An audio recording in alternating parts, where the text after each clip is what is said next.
IGN just came out with this video about the AAA video game bubble being burst, which frankly, I feel like it burst a long time ago, and it's been in a never-ending cycle of just, hey, this game made a bunch of money. Let's figure out a way for it to make more money, and then we'll put more money into it, and then we'll find ways to spend that money, and then it just becomes an endless cycle of that. And it's so frustrating because games used to be about making a good story, or something fun, or something entertaining, or challenging. Now it's, hey, how can we get more loot boxes in here? Or how can we get more politicized? But, of course, that leads to it bursting. And in the meantime, you have a small indie team that can make a small indie game that can make way better returns on investment. But apparently a lot of investors in AAA games don't understand the idea of diminishing returns. The video game industry is currently in the thralls of a paradox. For players, it could be argued we're in one of the greatest times for gaming. There's incredible breadth of choice across consoles, handhelds, and PCs made ever more accessible through gaming subscription services like Xbox Game Pass and PlayStation Plus. But from an industry perspective, things could not be more dire. More and more studios seem to be closing, original IPs are being scrapped mid-development, and vast legions of game developers, programmers, artists, and animators have been cut loose. To put it simply, the AAA video game bubble has finally burst. Yeah, because you wind up bloating up games with unreasonable amounts, and then you're like, I'm going to spend insane amounts of hours and insane amounts of time to get these little tiny tweaks to make it a little bit better, when in actuality, if they didn't spend that time, they would just focused on the core game, the core gameplay, and just made it solid, they wouldn't focus too much on that little crap. And then they would get out a good game, and maybe it wouldn't be busted because they wouldn't be tweaking it every 2 seconds. Across the past 2 years, over 23,000 jobs in the video game industry were lost, with a staggering 6,000 in January 2024 alone. Over 30 video game development studios have ceased operations, including Arcane Austin, Volition, and most recently Firewalk Studios. What's worse is this trend only shows signs of continuing rather than diminishing. So how did we get here? Well, some analysts have concluded these closures and redundancies are a necessary remedy to companies having overextended themselves in response to inflated demand in the market during the COVID-19 pandemic. While that's undeniably a factor, that's just one of many issues that have been gestating for years within the AAA project bubble. Just 5 years ago, AAA projects' average budget ranged from $50 to $150 million. Today, the minimum average is $200 million. Call of Duty's new benchmark is $300 million, with Activision admitting in the Competition and Market Authority's report on AAA development that it now takes the efforts of 1.5 studios just to complete the annual Call of Duty title. Can you imagine spending $300 million to get out what is essentially the same game? Like, all you have to do is come out with some new maps, maybe tweak out the weapons, add one new feature. It should not cost you $300 million to do that. But it's far from just Call of Duty facing ballooning costs. In the same CMA report, an anonymous publisher admits that development costs for one of its franchises reached $660 million, with $550 million of marketing costs on top, which makes it a $1.2 billion game. To put that into perspective, Minecraft, the world's best-selling video game of all time, only broke $3 billion last year, and keep in mind that's what it made since it launched way back in 2011. The realities of the Yeah. You imagine, like, all right, we're going to hope to get back the same amount in profits that one of the most successful games in the past decade has. Hopefully, with this game that we've been just dropping money into. These budgets mean entire publishing houses are massively overstretched and are now desperately facing the consequences. If their developers' huge projects don't make money immediately, they gotta go. Sega's sci-fi shooter super game Hyenas was in development at Creative Assembly for 7 years, and just as it was publicly playable for the first time via alpha testing, it was promptly cancelled. The reason? Sega preemptively concluded that Hyenas couldn't make its money back.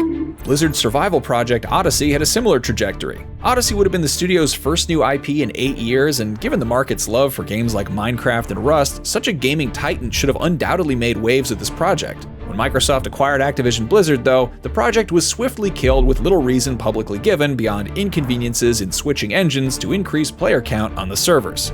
These examples of the current AAA publishing cull reflect a deep-rooted fear to engage with anything new and original, publishers perhaps more risk-averse than ever to stray out of their established IP safety bars. But even well-known IP that could be worth millions in sales and revenue is being left to rot. Despite owning Infamous, Jak and Daxter, Killzone, Resistance, and Sly Cooper, to name a few entries in PlayStation's sprawling dormant library, Sony CFO Hiroki Totoki recently claimed the company lacks enough original IP to consolidate itself as a true gaming powerhouse. Yeah, you talk.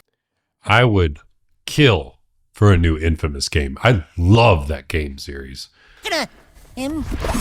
What Totoki may mean is that Sony's older catalog of library IP does not fit the mold of what every publisher has been mindlessly chasing for the better part of the decade, the next big live service money printer.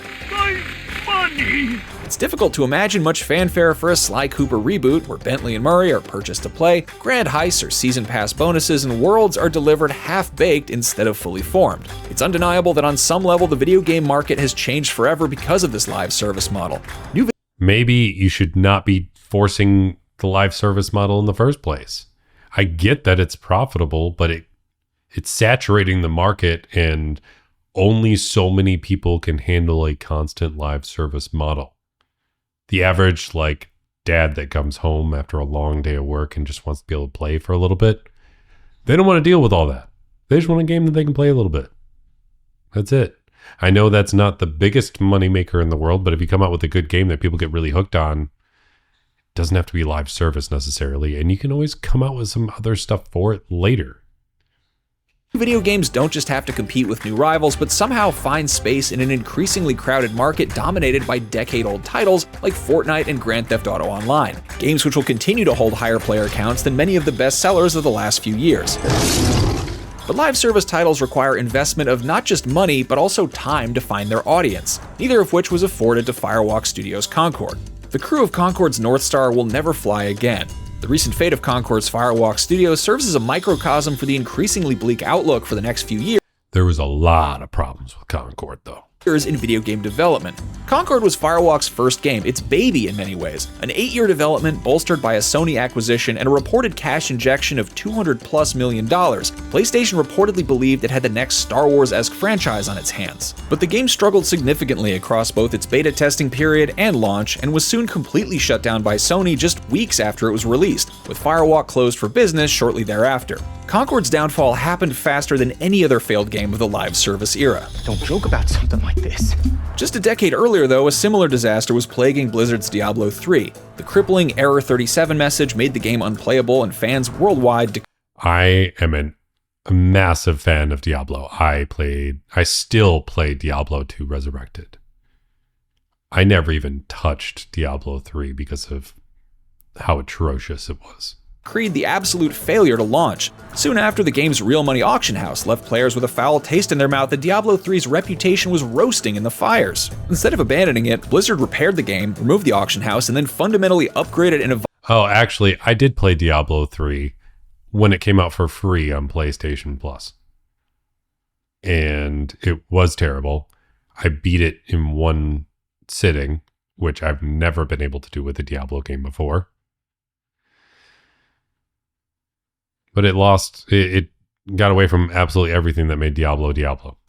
Evolved it to Diablo 3 2.0 with its Reaper of Souls expansion, finally cementing its comeback as a brilliant game. It's a similar story to what we saw with CD Projekt Red's hard-fought battle to win Cyberpunk 2077 fans back after a disastrous launch. If Concord's alleged $200+ million budget had been lowered and the project direction refocused as a spark for a new universe rather than a big bang, it doesn't seem hard to believe that it could have found an audience with some Blizzard or CDPR-like shepherding from Sony. Many projects akin to Concord could be the medium-sized successes they deserve to be if not for the financial corners these publishers find themselves painted into. Endless rage! And really, maybe some publishers should consider steering clear of these financial quarters entirely. Gamers are beginning to wane interest in these monolithic projects. You need only look at a top-rated games of 2024 list. While 2023's award lists were littered with AAA titles from 500-strong studios, 2024's show a revitalized hunger for a smaller, more independent spirit. Arcade machine throwback UFO 50, the Metroidvania-esque Animal Well, poker roguelite Balatro, and text-based pixel art adventure The Crimson Diamond are just some of the games you'll see appearing again and again on these lists. Despite their numerous differences, they share one thing in common: a smaller, more refined experience that recalls earlier eras of gaming where marriages of mechanics and storytelling were key through technological craftiness, rather than literal country-sized game worlds. The nostalgia they create for older video game generations are central to the heart of their creation. They just want you to pick them up and have a good time. The slow but increasingly clear pivot of video game audiences to a potential indie renaissance is a clear message to publishers that if everything is bigger and bolder, who possibly has the time and energy to play more than 1 or 2 games each year? Did I ever tell you the definition of insanity? That's not to undercut the difficulty in getting those. Speaking of insane, the people that invest in these games, if you invest in a AAA game, you can invest hundreds of millions of dollars and maybe make your money back if you got a big title that is super well received. If you invest in an indie game, you can probably invest a couple $100,000 to $1 million and be far more likely to not only get your return, but get multiples. Oh, smacked my microphone, but get multiples of your return. Because if you find a good story, a good game that is fun and solid and great to play, sinking a decent chunk of cash into that and making sure it gets across the finish line and does so cleanly means you are much more likely to see an insane return with a much more minimal investment. But they see the big titles and the big numbers, and that's what they go for. Independent titles made, mind you. UFO 50's Mossmouth LLC team consisted of 6 developers working over many years, while both Animal Well and The Crimson Diamond share similar stories of being crafted by solo developers, Billy Basso and Julia Minamata respectively, over several years. Even a smash hit like Lethal Company started life as a one-man band developer Zeekers learning to develop games on Roblox before expanding his knowledge. All of these developers put everything they had over several years of their lives into creating these games, not in pursuit of money, but because of a passion. And this is why they don't need humongous worlds or 300 plus side quests to tick off. These games all feel like lean enjoyment machines. It feels like the top end of the video game industry is currently faced with 2 paths to choose from. The first is the status quo. It can continue to engorge on bigger budgets with impossibly open yet incredibly empty worlds filled with 80 plus hours of content, about 10 of which have any meaning to its players, and or hopelessly pursue the live service train which left the station over 5 years ago with late passengers wondering why the money isn't rolling in anymore. These billion-dollar gambles could pay off, but it's seeming less and less likely every day. Conversely, companies could opt for a second path and take a page out of Julia Minamata, Billy Basso, and Zeekers' books, a wider breadth of projects, smaller in scope and scale, with a refined focus on gameplay mechanics and perhaps a return to older styles of video games long dormant. Projects where developers aren't afraid to make weirder choices and take some unexpected left turns lest they crash their $400 million ship into a mixed to decent reception and lackluster sales. Maybe studios, and more importantly publishers and shareholders, can remember that we used to play video games because they were fun, not because of their bigger than last year maps carpeted by denser, higher resolution grass that you walk across to finish another piece of side content that pushes you just 1 digit closer to that 100% completion. I'm never going to forget when the lead person for Dynasty Warriors was making the next game, and they're like, we have 1,000 or 1,000,000 enemies or whatever, and like nobody cared. It's like, we don't, the core gameplay is what we cared about. We don't care about there being more than we already had, because at a certain point it's just more stuff on the screen. It doesn't actually add anything to the game anymore. Isn't the plan? No, it just wasn't the one we started with. Speaking of which, congratulations, you've almost 100%ed this video. What do you think needs changing in the games industry? Do you want bigger games or more games? We don't need bigger games. People don't have enough time to play more bigger games most of the time. It took me, if you have anything else going on in your life other than gaming, it takes you a lot of time to finish some of these massive games. Chances are you finish the main storyline and you don't worry about the rest. So Why not get better, smaller games than massive, overblown nonsense that's just a waste of money?